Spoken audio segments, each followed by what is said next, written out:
இந்திய தேசிய லீக் மாநில தலைவர் நாகூர் ராஜா. ஆமாம், ஆதரவு கொடுக்குதான்.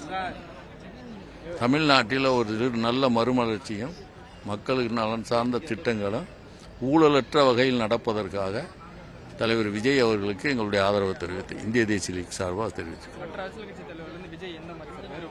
அதான் இப்போ நான் சொன்னேன், வேறுபட்டிருக்காருன்னு. ஊழல் மயமாகவும் சட்டமீறல்களினுடைய மொத்த உருவமாக தமிழ்நாடு திகழ்ந்துட்டு இருக்கு. அதை முற்றிலுமாக மாற்றி அமைக்க வேண்டுமென்றால் விஜய் ஒருவராலேயே முடியும் என்று நாங்கள் மனதார நம்புகிறோம்.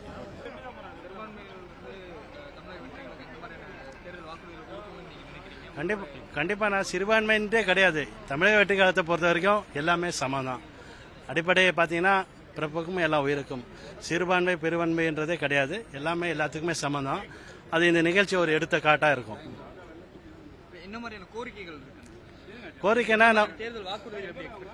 முக்கியமாக இப்போ சிறுபான்மை பார்த்தீங்கன்னா இப்போ இருக்கிற மற்ற எல்லா கட்சியுமே பார்த்தீங்கன்னா அவங்க ஒரே ஒரு இதுதான், 25 வருஷத்துக்கு மேலே சிறைவாசியாக இருக்கக்கூடிய சிறுபான்மையை விடுதலை பண்ணுற சொல்லி அரசியல் தான் நடத்துகிறாங்க தவிர இது வரைக்கும் அவங்க வெளியே வந்ததா சரித்திரமே இல்லை. நிறைய பேர் வயசாகி சிறையில் இறந்துட்டு இருக்காங்க.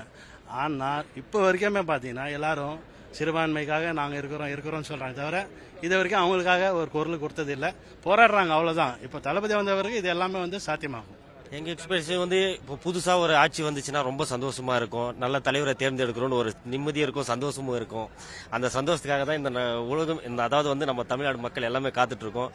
கண்டிப்பாக வெற்றி பெறுவோம்னு எனக்கு இருக்கு, நம்பிக்கை இருக்கு. இல்லை, கண்டிப்பாக வெற்றி பெறுறோம், அதுதான் உண்மை.